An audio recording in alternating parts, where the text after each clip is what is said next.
वसो बगैर से तमहीद ना जो रगवान मद पाकिस्तान तहरीक इंसाफ मशर साबिक वज़ीर आज़म जनाब इमरान खान रहीम इय्याका नअबुदु व इय्याका नस्तईन। बेशाम पहले तो हाथ खड़ा करके बताओ कि मेरी आवाज आप तक पहुंच रही है। शुक्रिया। अच्छा बेशाम, खास तौर पे मेरी कौम के नौजवान, मैं आपसे खास तौर पे मुखातिब हूं। नौजवानों, हमारा मुल्क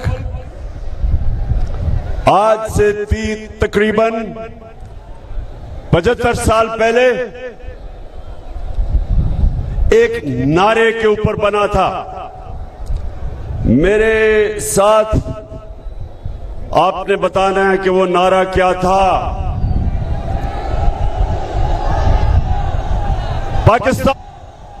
पाकिस्तान का मतलब क्या? मेरा तेरा रिश्ता क्या?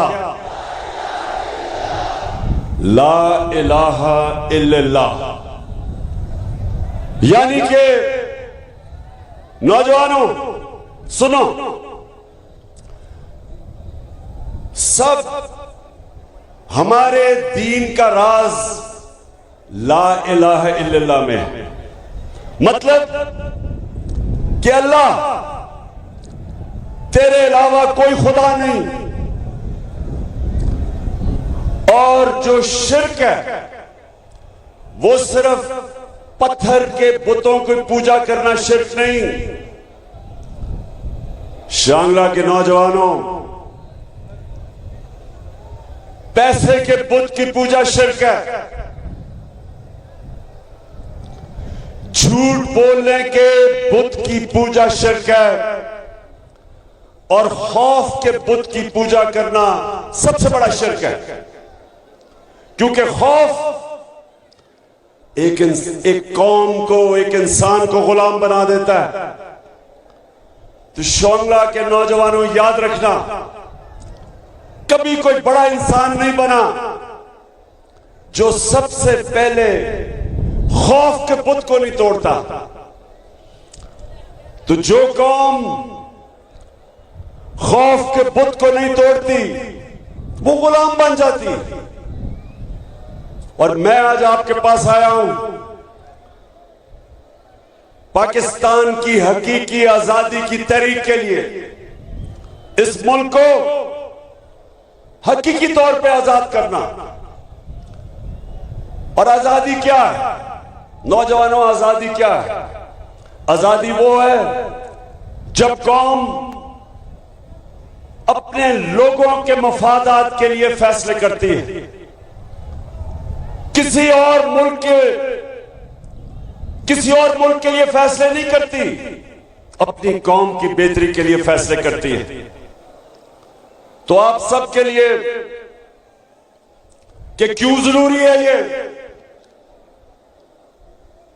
अब पाकिस्तान में पेट्रोल और डीजल की कीमत बढ़ गई है। पेट्रोल और फजलुर रहमान की कीमत बढ़ गई है।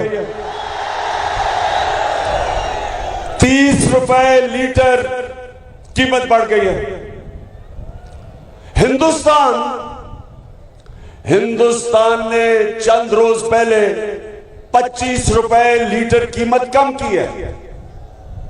क्यों? अब मैं आप सबको बताना चाहता हूं कि एक आजाद मुल्क कैसे फैसले करता है और गुलाम मुल्क मजबूर हो जाता है ऐसे फैसले करने के लिए जो उसके मुल्क को नुकसान पहुंचता है। हिंदुस्तान की आजाद फॉरेन पॉलिसी, उन्होंने रूस से 30% कम पे तेल खरीदा है। हमारी हुकूमत भी रूस से खरीदना चाहती थी, साजिश के तहत हमारी हुकूमत चली गई।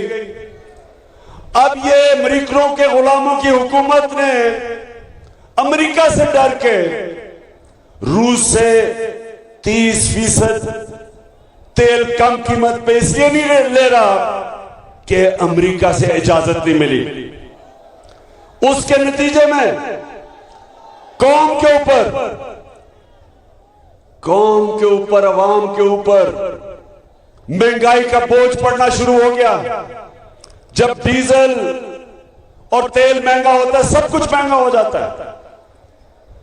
तो ये सबसे पहले नुकसान समझें कि हिंदुस्तान के लोग वो रूस से तेल खरीद सकते हैं क्योंकि उनकी आजाद फॉरेन पॉलिसी। पाकिस्तान नहीं खरीद सकता क्योंकि ये अमेरिका के गुलाम ऊपर बैठ गए। ये अमेरिका की इजाजत के बगैर ये कुछ नहीं करते और अमेरिका इजाजत नहीं देता क्योंकि उनके रूस से ताल्लुकात खराब हैं। वो पाकिस्तान को इजाजत नहीं देता अपने लोगों को सस्ता पेट्रोल और डीजल बेचने के लिए। तो नौजवानों, आप समझे हो। और ये सिर्फ यही नहीं कि कौम को नुकसान हो रहा, माशी तौर पे एक कौम अपने नजरिए पे भी नहीं खड़ी हो सकती। एक पाकिस्तान का डेलीगेशन इसराइल गया पाकिस्तान का डेलीगेशन। उसमें एक सरकारी नौकर भी है जो सरकारी इदारे में काम करता है। हिंदुस्तान से अच्छे ताल्लुकात करना चाहते हैं, जबकि हिंदुस्तान कश्मीरियों पर जुल्म कर रहा है। तो ये जो मुल्क की फॉरेन पॉलिसी है, ये मैं आपको समझाना चाहता हूं कि जब एक अमेरिकी साजिश के तहत ये अमेरिका के पुतले ऊपर बैठ गए, तो पाकिस्तान जो अपने नजरिए पे, हमारा जो मुल्क का नजरिया था, जो कायदे आज़म मोहम्मद अली जिन्ना ने कहा कि हम कभी भी इसराइल को रिकॉग्नाइज नहीं करेंगे जब तक फलस्तीनियों से इंसाफ ना हो। यह कायदे आज़म ने हमें आज से तकरीबन 75 साल पहले यह हमारा नजरिया था और ये हमारी हुकूमत का भी नजरिया कि आप कभी भी इसराइल को नहीं मान सकते जब तक फलस्तीनियों से इंसाफ हो। लेकिन ये अमेरिका की गुलाम हुकूमत जो एजेंडा हिंदुस्तान, इसराइल और अमेरिका का है वो लागू कर रही है और ये होती है गुलामी। ना ये कश्मीर पे बात करेगा जो आपके पास अभी तकरीर करके गया चेरी ब्लॉसम शहबाज शरीफ, उसने सुना कहा मैं अपने कपड़े भी बेच दूंगा। कपड़े बेच देने चाहिए क्योंकि गंदम आटे की कीमत, आप मुझे बताएं कि जब से ये आए हैं आटे की कीमत किधर गई है? महंगा हुआ आटा, पेट्रोल, डीजल, बिजली महंगी हुई। तो उसने जब यहां खड़े होकर आपके सामने तकरीर की तो आपने उससे पूछना चाहिए था कि आप अमेरिका की गुलामी क्यों कर रहे हैं। तो वो उसने आपको जवाब, अगर सच्चा जवाब ये देता कि उसके और उसके खानदान के सारे पैसे मुल्क से बाहर पड़े हैं और उसको खौफ है कि अगर अमेरिका नाराज हो गया तो उनके पैसे चले जाएंगे। तो इसलिए शांगला, आज मैं आपसे वादा लेने आया हूं कि आपने मेरे साथ खड़ा होना है मेरी हकीकी आजादी की तहरीक में। आपने जो अल्लाह से वादा किया हुआ कि ला इलाहा इल्लल्लाह, सिवाय अल्लाह के कोई खुदा नहीं, हम किसी सुपर पावर को नहीं मानते, हम सिर्फ झुकते हैं तो अपने अल्लाह के सामने हम सच पे खड़े होते हैं, हम हक पे खड़े होते हैं, हम खौफ के बुत को तोड़ के हम सिर्फ और सिर्फ अपने नजरिए पे चलते हैं।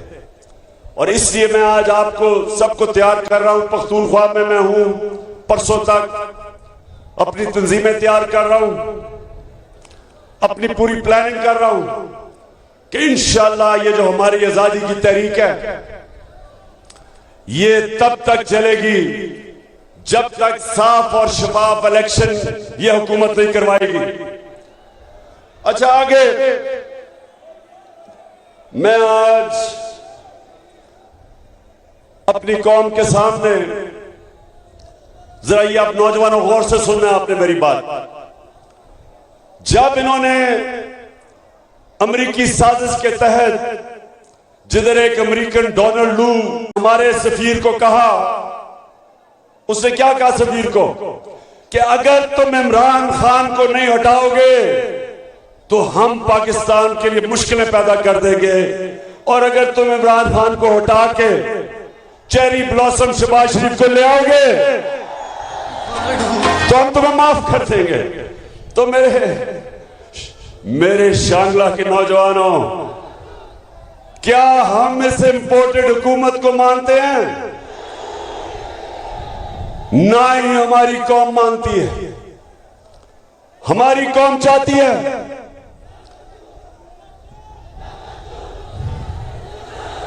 कौम चाहती है कि वो इस मुल्क में पार्टी इक्तदार में आए जो हमारी कौम की वोटों से आए। हम कोई बाहर की अमेरिका की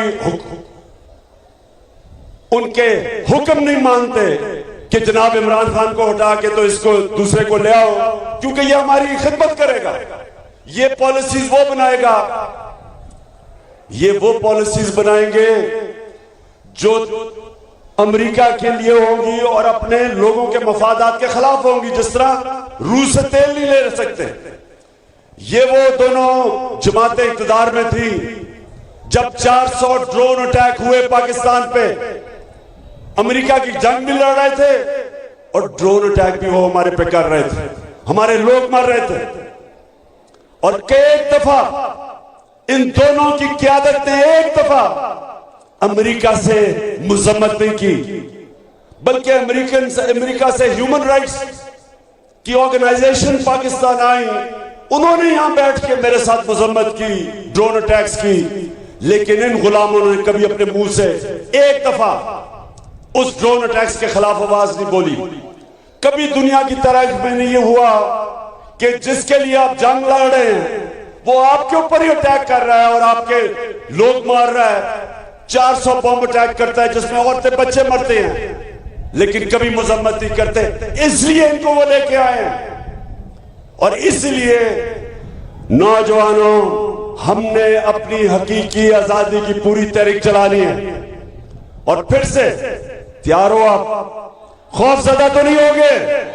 हुकूमत थी तो नौजवानों समझ लो कि पिछले 2 सालों में पाकिस्तान की तारीख में जो तेजी से हमारी दौलत में इजाफा हो रहा था, जिसे कहते हैं जीडीपी ग्रोथ रेट 5.6% और 6% थी, इसका मतलब मुल्क सही रास्ते पे जा रहा था। हमारे किसानों को कभी फसलों में इतना पैसा नहीं मिला और इतनी पैदावार नहीं हुई जो कि हमारे दौर में हुई। और इंडस्ट्री जिसके ऊपर रोजगार लोगों को मिलता है, हमारे दौर में 50 साल के बाद इंडस्ट्री ने तेजी से तरक्की करनी शुरू की। हमारा आमदनी बढ़ गई, हमारी टैक्स कलेक्शन बढ़ गई, हमारी एक्सपोर्ट्स बढ़ गई, हमारी ओवरसीज पाकिस्तान की रेमिटेंसेस रिकॉर्ड पर चली गई, यानी दौलत में इजाफा हो रहा था। तब इन्होंने साजिश करके हमारी हुकूमत कराई। तो मेरे नौजवानों, अब सवाल यह है कि जो आज हालात हैं, रुपया गिर रहा है, मुल्क की दौलत में कमी आ रही है, महंगाई बढ़ रही है, लोड शेडिंग के रिकॉर्ड टूट गए।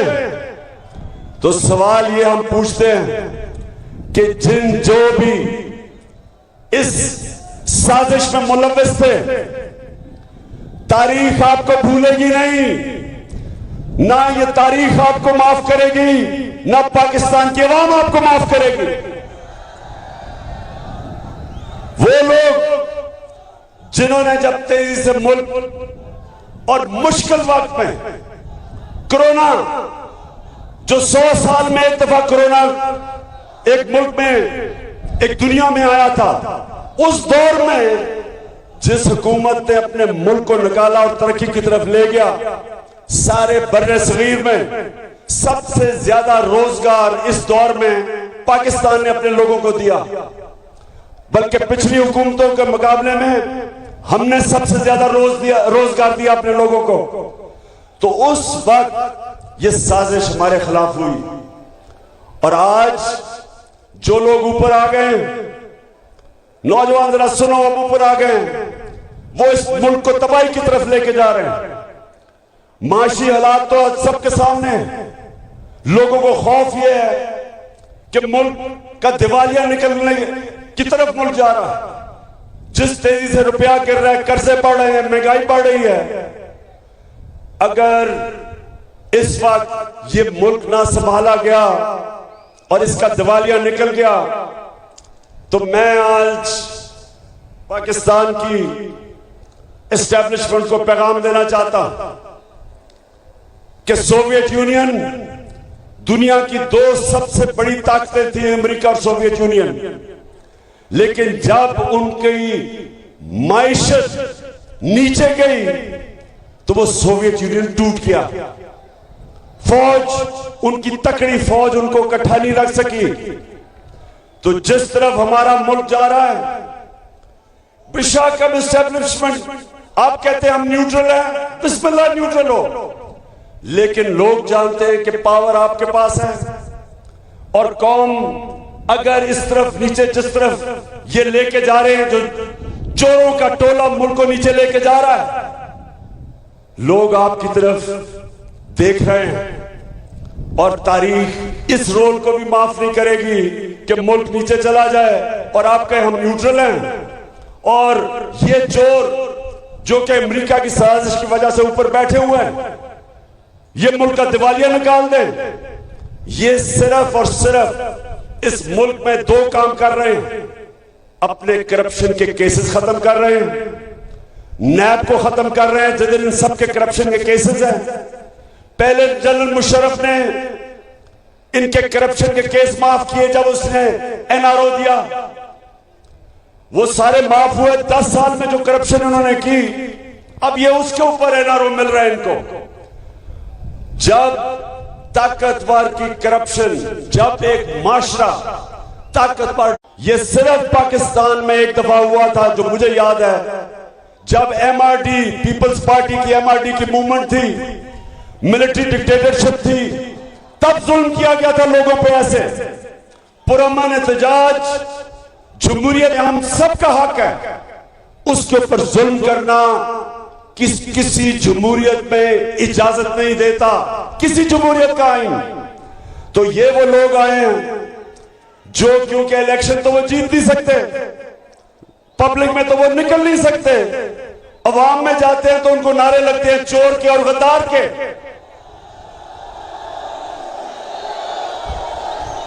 तो इलेक्शन तो ये जीत नहीं सकते।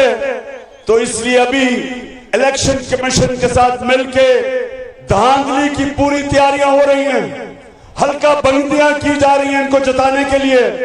पूरी साजिश हो रही है कि पाकिस्तान की जमहूरियत को तबाह किया जाए।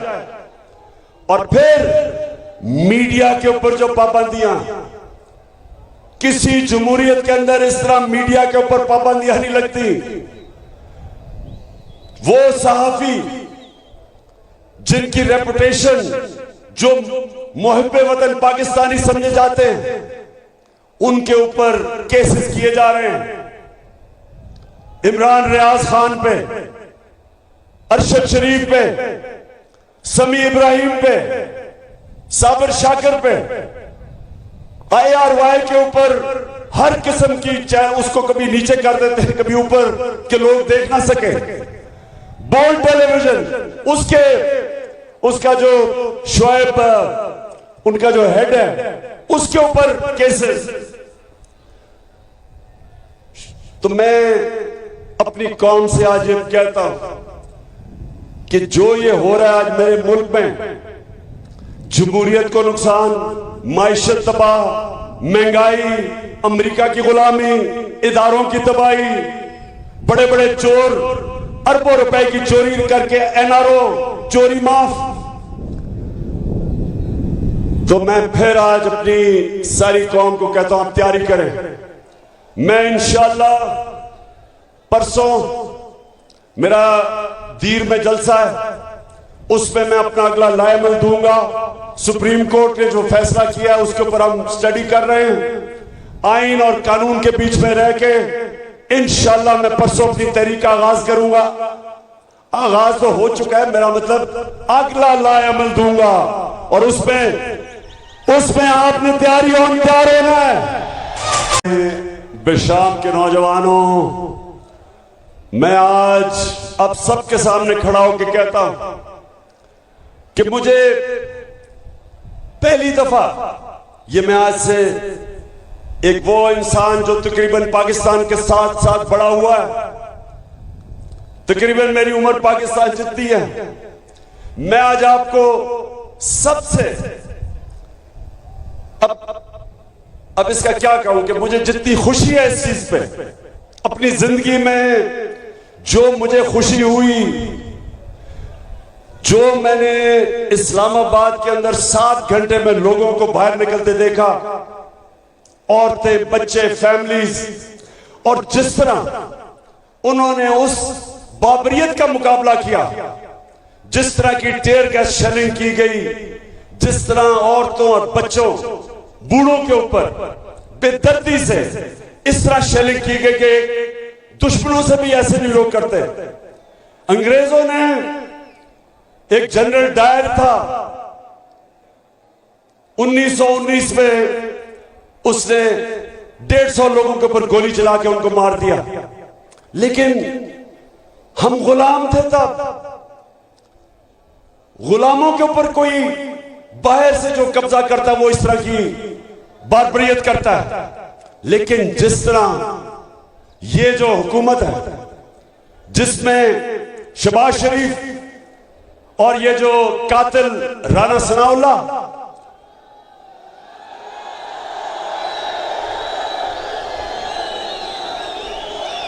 और नौजवानों याद रखना, जालिम इंसान हमेशा बुज़दिल होता है। सिर्फ बुज़दिल लोग इस तरह औरतों बच्चों के ऊपर जुल्म करते हैं जो ये इन्होंने किया। लेकिन जिस तरह मेरी कौम खड़ी हुई, मैं आज सलाम करता हूं, और जितनी मुझे खुशी हुई कि जिस तरह मैंने लोगों को देखा कि इसके बावजूद कि टेयर गैस शेलिंग हो रही है और वो शेल इस्तेमाल किए जा रहे हैं जो दहशतगर्दों पे करते हैं, उसके बावजूद लोग खड़े रहे घंटों तक, वो सामने खड़े रहे इनके, और उन्होंने बताया कि हम एक आजाद कौम है, हम किसी से खौफजदा नहीं है, ये कौम गुलामी नहीं कबूल करेगी, ये कौम इंपोर्टेड हुकूमत नहीं कबूल करेगी। नौजवानों, आखिर में मैं